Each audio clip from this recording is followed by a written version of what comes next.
Hello everyone, कैसे हैं मेरे सारे प्यारे बच्चे। तो एनटीए की आंसर की रिलीज होने के बाद और आप सबके ओएमआर शीट के मेल पे आने के बाद सब लोग अपनी टेंटेटिव रिजल्ट प्रिडिक्ट कर चुके हैं। ठीक है, अब बात हो रही है बच्चों के लगातार क्वेश्चन आ रहे मैडम रिजल्ट कब तक आ सकता है।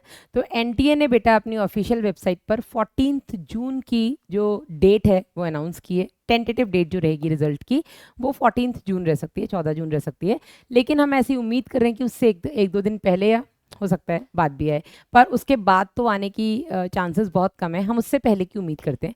तो ये ऐसा मान के चलिए कि 10 से 14 जून के बीच में आपका नीट 2025 का रिजल्ट आ सकता है। पहला आपका डाउट क्लियर। दूसरा, सब बच्चे अपने अब मार्क्स प्रिडिक्ट कर चुके हैं ओएमआर और आंसर की के बेसिस पे। ठीक है, तो अब बच्चों का एक ही डाउट आ रहा है, मैडम कट ऑफ क्या जा सकती है। तो कई आप लोगों ने कई जगह से सुन लिया है कट ऑफ कितनी जा सकती है। ये कंफर्म है कि कट ऑफ इस साल पिछले कई सालों की तुलना में बहुत डाउन जाने वाली है। फिर भी एक हमारी टीम ने जो एनालिसिस किया है उसके बेसिस पे अगर मैं आइडिया दूं तो बेटा जनरल कैटेगरी की कट ऑफ लगभग 500 तक जा सकती है।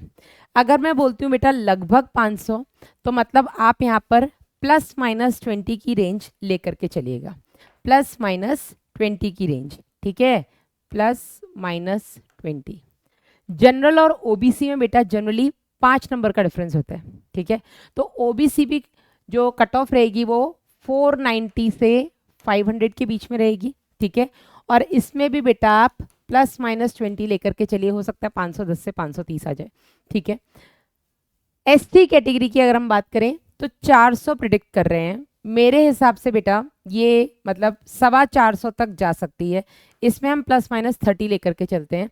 और एसटी की बेटा 350 मार्क्स प्रिडिक्ट कर रहे हैं, आप इसमें भी +-30 लेकर के चलिए।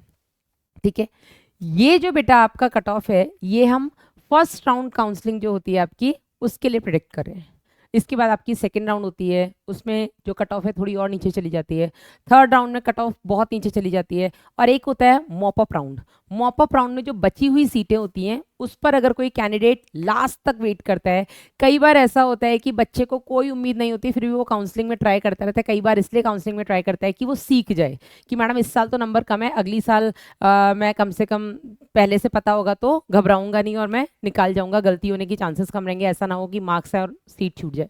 तो कई बार क्या होता है कि मॉप अप राउंड में उन लोगों को या उन बच्चों को कॉलेज मिल जाता है जिन्होंने उम्मीद ही नहीं की होती है ना। मॉप अप राउंड में बेटा -50 तक भी कई बार चला जाता है अपनी अपनी कैटेगरी के हिसाब से। ठीक है, तो कितने कैंडिडेट्स हैं अपने जो इस रेंज में आ सकते हैं, उम्मीद है जनरल में लगभग। ठीक है, ये एक लिस्ट है आपके सामने।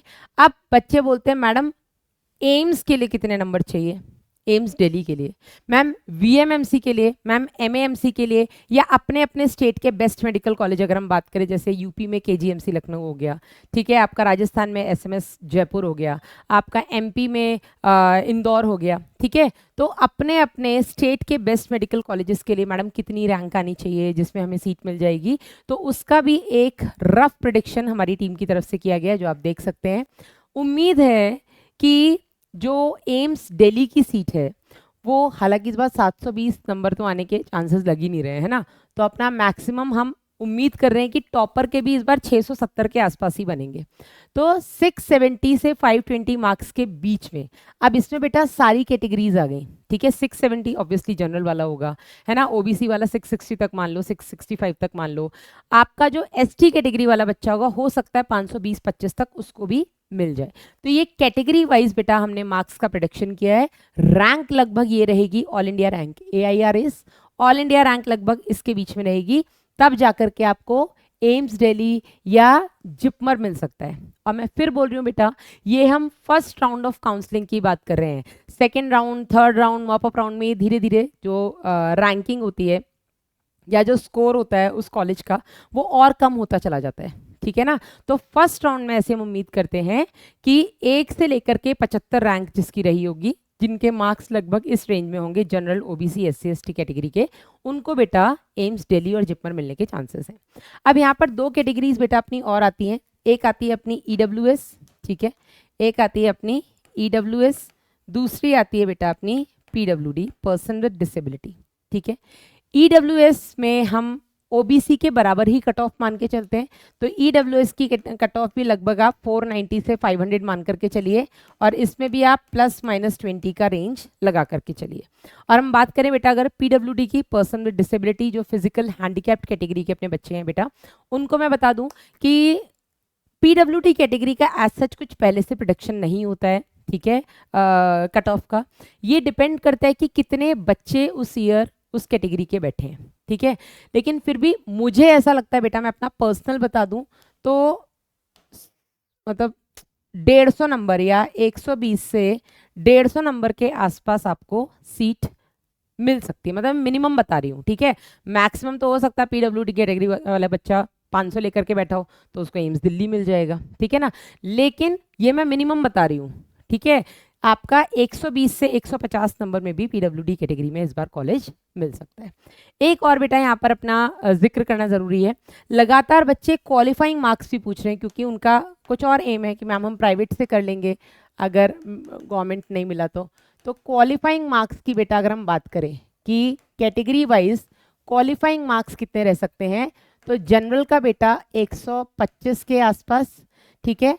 ओबीसी का आप मान के चलिए 120 के आसपास, एससी एसटी का आप मान करके चलिए बेटा 90 के आसपास, आपका ईडब्ल्यूएस भी मैं यहीं पर लगा दूं तो इसमें भी 120 के आसपास, ठीक है। पीडब्ल्यूडी का मैं यहाँ पर भी कुछ प्रेडिक्ट नहीं कर पाऊंगी, लेकिन ये बेटा आपके क्वालिफाइंग मार्क्स रह सकते हैं, मतलब इतने मार्क्स तो कम से कम आपके हों सो दैट आप किसी प्राइवेट मेडिकल डेंटल कॉलेज में भी एडमिशन ले सकें, क्योंकि कई सारे प्राइवेट कॉलेजेस ऐसे हैं जिनका सिर्फ एक ही क्राइटेरिया है कि आप नीट क्वालिफाई करने चाहिए, ठीक है। रैंक आना नहीं आना, रैंक अच्छी आ गई तो आपको गवर्नमेंट ही मिल जाएगा, लेकिन अगर आपको प्राइवेट में सीट चाहिए तो कम से कम इतने नंबर तो आपके कैटेगरी वाइज हों तो आपको प्राइवेट में भी, इससे कम अगर आपके मार्क्स हैं तो प्राइवेट में भी एडमिशन नहीं मिलता है, ठीक है। तो ये बेटा आप एक बार इस पर ध्यान दे सकते हैं। मैं साइड हो जाती हूँ कि 670 से 520 मार्क्स के जो बच्चे हैं उनकी रैंक हम प्रेडिक्ट कर रहे हैं 1 से लेकर के 75 के बीच में रहेगी कैटेगरी वाइज, ठीक है। 520 ऑब्वियसली इसको जनरल कैटेगरी का अगर 520 का बच्चा तो उसको एम्स दिल्ली नहीं मिलेगा, लेकिन एसटी कैटेगरी के 520 को एम्स दिल्ली मिल सकता है, ठीक है।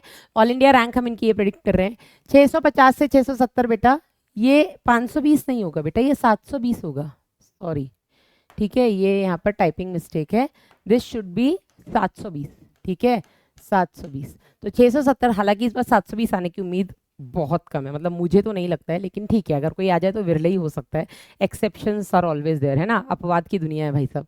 तो 670 से 720 मार्क्स में अपनी ऑल इंडिया रैंक 175 रह सकती है, जिनको एम्स दिल्ली मिल सकता है। 650 से 670 के बीच में लगभग रैंक 250 तक जाएगी, एम्स दिल्ली, एम्स बाकी के जो हैं उन पर आप हाथ मार सकते हैं। 630 से 650 के बीच में लगभग 1250 रैंक जाएगी। याद है आपको पिछली साल 650 पे गवर्नमेंट मेडिकल सीट्स भर गई थी जनरल कैटेगरी, इस बार 1250 रैंक जाएगी बस 650 के आसपास, ऐसा हम एनालाइज कर रहे हैं, थोड़ा बहुत ऊपर नीचे हो सकता है, ठीक है।